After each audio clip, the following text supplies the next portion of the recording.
El enfermo que se tuvo que quedar.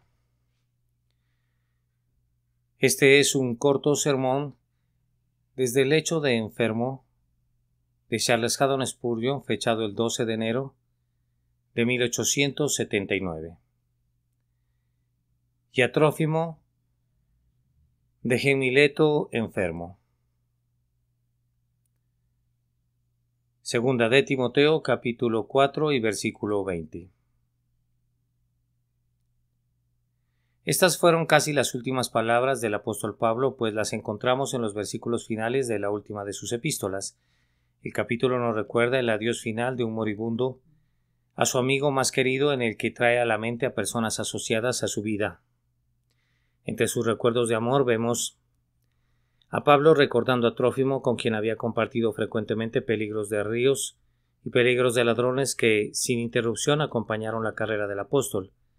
Dejó al buen hombre como enfermo en Mileto, y como Timoteo estaba en Éfeso y se encontraba a una corta jornada de él, no tenía necesidad de sugerirle que lo visitara, pues Timoteo con seguridad lo haría. El amor de Jesús obra en los corazones de sus discípulos gran ternura y unidad.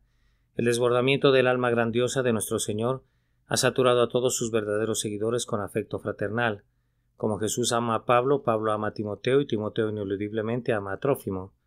De este amor brota una comunión de sentimientos de tal forma que en simpatía cada uno comparte los gozos y las tristezas de los demás.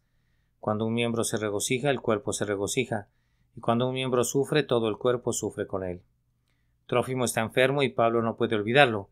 Aunque él mismo espera morir la muerte de un mártir en unas pocas semanas, tampoco quiere que Timoteo ignore ese hecho, aunque 2 veces en pocos versículos le apura a venir a Roma diciendo: «Procura venir pronto a verme». Si Timoteo no pudiera visitar personalmente al amigo enfermo, era bueno de todas maneras que supiera de su aflicción, pues entonces le podría recordar en sus oraciones: «Amados, amémonos unos a otros porque el amor es de Dios». Recordemos a quienes son uno con nosotros en Cristo y especialmente llevemos en nuestros corazones a todos aquellos que son afligidos en su mente, en su cuerpo o en sus bienes. Si hemos tenido que dejar a Trófimo en Mileto, o en Brighton o en Bednor, dejemos con él también el amor de nuestro corazón, y si nos enteramos que otro Trófimo yace enfermo, no lejos de donde nosotros vivimos, aceptemos esa información como conteniendo en sí misma un citatorio para ministrar al amigo afligido. Que una santa simpatía sature todas nuestras almas, pues independientemente de cuán activos y celosos seamos, todavía no hemos alcanzado un carácter perfecto a menos que estemos llenos de compasión. Tengamos un corazón tierno y seamos benévolos con los que sufren, pues esta es la mente de Cristo. Sencilla como ciertamente es la afirmación de nuestro texto, se encuentra en un libro inspirado y es por tanto algo más que una nota ordinaria de una carta común. Como otro versículo del mismo capítulo, trae cuando vengas el capote que dejé en Troas en casa de Carpo, y los libros mayormente los pergaminos. Así juzgado que está por debajo de la dignidad de la inspiración, pero nosotros creemos que no es así. El Dios que cuenta los cabellos de nuestras cabezas en providencia puede muy bien mencionar a su siervo enfermo en la página inspirada. En lugar de objetar la pequeñez del hecho registrado, admiremos el amor del Espíritu, que mientras por un lado eleva a Ezequiel y a Daniel por encima de las esferas, se inspira el lenguaje de David y de Isaías al grado supremo de la poesía y de la elocuencia, también se digna inspirar una línea como esta: «Y a Trófimo dejé en Mileto enfermo». Podemos aprender algo de esta sencilla línea de la pluma apostólica. Veamos, si el mismo Espíritu Divino que la inspiró brilla sobre ella, no la habremos leído en vano. Del hecho que Pablo dejó a Trófimo en Mileto enfermo, aprendemos que es la voluntad de Dios que algunos buenos hombres no gocen de buena salud. Cualquiera que haya sido la dolencia que aquejaba a Trófimo, Pablo ciertamente habría podido sanarlo. Si el Espíritu Divino le hubiera permitido el uso de sus poderes milagrosos con ese fin, Pablo había levantado a Eutico de los muertos y le había devuelto el uso de sus extremidades inferiores al cojo de nacimiento en Listra. Tenemos por tanto la absoluta certeza de que si Dios le hubiera permitido al apóstol el uso de la energía sanadora, Trófimo se habría levantado de su lecho y continuado su jornada a Roma. Sin embargo, esa no era la voluntad del Señor. La vid que produce buen fruto debe ser podada, y Trófimo debía sufrir. Había fines que debían cumplirse en su enfermedad, que no podían ser alcanzados en salud. Pudo haber recibido la restauración instantánea, pero bajo la dirección divina no le fue otorgada. Esta doctrina nos guía lejos de la vana idea de la casualidad. No somos heridos por las flechas lanzadas a la aventura, sino que nos dolemos por el determinado consejo del cielo. Una mano predominante está presente en todas partes, previniendo o permitiendo el mal, y nunca vuela furtivamente ningún dardo de la enfermedad, proyectado por el arco de la muerte. Si alguien debía estar enfermo, fue una sabia providencia la que seleccionó a Trófimo, pues era mejor que él estuviera enfermo y no Tito, ni Tíquico, ni Timoteo. Fue bueno también que se enfermó en Mileto, cerca de la ciudad natal. Éfeso. No siempre podemos ver la mano de Dios en la providencia, pero podemos estar seguros siempre que está allí. Si ningún pajarillo cae a tierra sin nuestro Padre, seguramente ningún hijo de la familia divina es abatido sin su sagrada voluntad. La suerte es una idea pagana que no puede vivir en la presencia del Dios vivo, que trabaja y que está presente en todas partes. Toda mente cristiana debe evitar esa palabra. Deshonra a Dios a la vez que nos lastima. Esto también impide que consideremos que la aflicción es visitada en los hombres por su pecado personal. Muchas enfermedades han sido el resultado directo de la intemperancia o algún otro tipo de perversidad, pero aquí tenemos a un hermano digno bien aprobado, que tiene que guardar cama y es dejado en el camino por causa de una dolencia no atribuible a él. Es muy común hoy día que los hombres tengan un espíritu duro y cruel y atribuyan las enfermedades, inclusive las que corresponden a los verdaderos hijos de Dios, a alguna falta en sus hábitos de vida. Me pregunto cómo les gustaría que fueran tratados de la misma manera si estuvieran sufriendo, aunque pudieran lavarse sus manos en inocencia en cuanto a su vida diaria.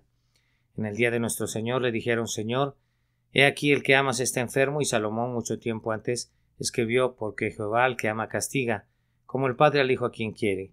Esta era una expresión más verdadera, más humana y mejor que la filosofía congelante de los tiempos modernos que achaca la enfermedad que cada hombre a su propia violación de la ley natural. En vez de derramar el bálsamo de consolación, derrama el ácido sulfúrico de la insinuación calumniosa. Que el propio afligido se examine a sí mismo para ver si la vara no ha sido enviada para corregir algún mal secreto, y que considere diligentemente dónde puede enmendarse, pero lejos esté de nosotros que nos pongamos junto a su lecho como jueces o lictores, y veamos a nuestro amigo como un ofensor, así como un sufriente. Tal brutalidad puede ser cedida a los filósofos, pero no es adecuada para los hijos de Dios. No podemos tener a Trófimo en un menor concepto porque está enfermo en Mileto. Es probablemente un hombre mucho mejor que cualquiera de nosotros, y tal vez es precisamente por eso que es probado. Hay oro en él que paga cuando es supuesto en el crisol. Lleva tan rico fruto que es digno de ser podado. Es un diamante de un agua tan pura que pagará con creces el trabajo del lapidario.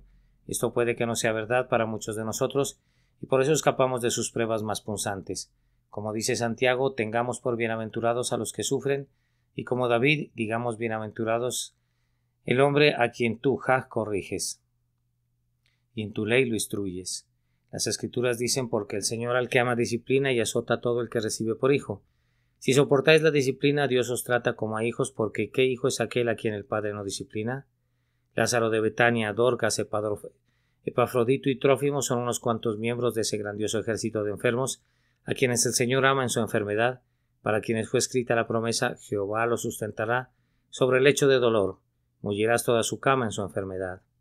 Nosotros solo tenemos ahora fortaleza y espacio para simples sugerencias, y así observamos en segundo lugar que hombres buenos pueden ser hechos a un lado cuando parece que son más necesarios, como le sucedió a Trófimo cuando el anciano apóstol contaba solamente con una escolta muy reducida y requería de su ayuda. Pablo lo necesitó enormemente muy pronto, después que se vio obligado a dejarlo en Mileto, pues escribe con dolor: Demas me ha desamparado, amado este mundo, y se ha ido a Tesalónica. Crescente fue a Galacia y Tito a Dalmacia. Solo Lucas está conmigo. A Tíquico lo envía a Éfeso. Cuán contento habría estado con Trófimo, pues vemos cómo le ruega a Timoteo que procure venir pronto y que tome a Marcos con él, cuyo servicio es grandemente requerido. Sin embargo, ni siquiera por causa de Pablo, Trófimo puede ser sanado súbitamente. Su señor considera necesario que sienta el calor del horno, y al crisol debe ir. Nosotros pensamos que la Iglesia no puede prescindir de su valioso ministro, de su misionero infatigable, de su fiel diácono, de su tierno maestro, pero Dios no lo cree así. Nadie es indispensable en la casa de Dios. Él puede hacer su obra no solamente sin Trófimo, sino inclusive sin Pablo. Sí, vamos más adelante. Sucede a veces que la obra del Señor es avivada por la muerte de uno de quien parecería depender. Cuando un árbol grande y muy frondoso es cortado, muchos arbolitos más pequeños que eran diminutos y enanos al lado del otro del árbol súbitamente se desarrollan con un crecimiento vigoroso. De la misma manera, un buen hombre puede hacer mucho, pero cuando es quitado de en medio, otros pueden hacer más. Las enfermedades temporales de grandes obreros pueden llamar al frente a quienes por pura modestia han permanecido en la retaguardia, y el resultado puede ser gran ganancia. El pobre Trófimo había sido en sus días de buena salud la causa inocente de meter a Pablo en un mundo de problemas, pues leemos en Hechos 21-27 que los judíos provocaron un tumulto porque imaginaban que Pablo había llevado a Trófimo al interior del templo y así lo había profanado. Ahora, cuando podría haber sido de servicio, está enfermo y sin duda esa enfermedad representó una gran aflicción para Trófimo, pero tanto para él como a menudo para nosotros no hay otra alternativa sino someternos bajo la mano de Dios y sentir que el Señor siempre tiene la razón. ¿Por qué no nos sometemos de una vez? ¿Por qué mascamos el freno y pateamos el suelo, ansiosos de ponernos otra vez en el camino? Si el Señor nos ordena que nos quedemos quietos, ¿no podemos quedarnos quietos? Los espíritus activos están inclinados a volverse espíritus inquietos, bajo el peso de la mano que los restringe. La energía pronto se amarga en rebelión y altercamos con Dios porque no nos permite que lo glorifiquemos a nuestra manera. Es una forma insensata de contienda que en el fondo significa que tenemos una voluntad propia y únicamente serviremos a Dios a condición de que esa voluntad sea complacida. Hermanos, el que escribe estas líneas sabe lo que está escribiendo, y este es el veredicto de su experiencia. La obra de Dios nos necesita mucho menos de lo que nos imaginamos y Dios quiere que estemos conscientes de este hecho, pues Él nos dará su gloria a instrumentos humanos.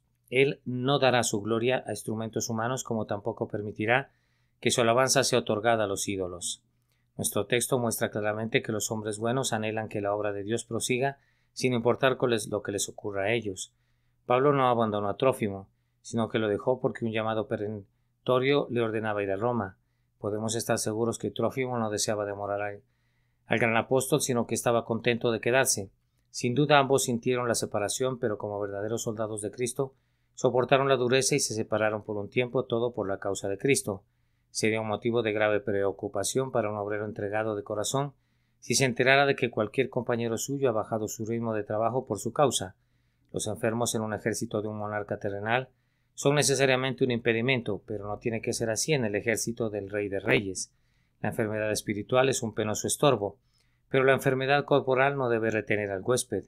Si no podemos predicar, podemos orar. Si una obra está fuera de nuestro alcance, podemos intentar otra. Y si no podemos hacer nada, nuestra incapacidad debe servir como un llamado a los siervos vigorosos para que trabajen más. Trófimo está enfermo. Entonces que Timoteo trabaje con mayor energía. Trófimo no puede ayudar al apóstol. Entonces que Timoteo sea más diligente en venir antes del invierno. Así, actuando como un incentivo, la falta de servicio de un hombre puede producir 10 veces más resultados en otros que son levantados a un esfuerzo extra. Hermanos, el alivio más dulce para un pastor enfermo es que pueda haber en todos ustedes una entrega con una especial diligencia. Su inactividad obligada será más llevadera si sabe que la Iglesia de Dios no está siendo afectada por ella, y toda mente y su espíritu ministrarán para la salud de su cuerpo. Si ve el fruto del Espíritu de Dios en todos ustedes, manteniéndolos fieles y llenos de celo, ¿no intentará hacer esto por Jesús? Amén. El enfermo que se tuvo que quedar. Un corto sermón desde el lecho de enfermo de el reverendo Carlos Haddon Spurgeon. Fechado el 12 de enero de 1879. Y a Trófimo dejé en Mileto enfermo. Segunda de Timoteo, capítulo 4 y versículo 20.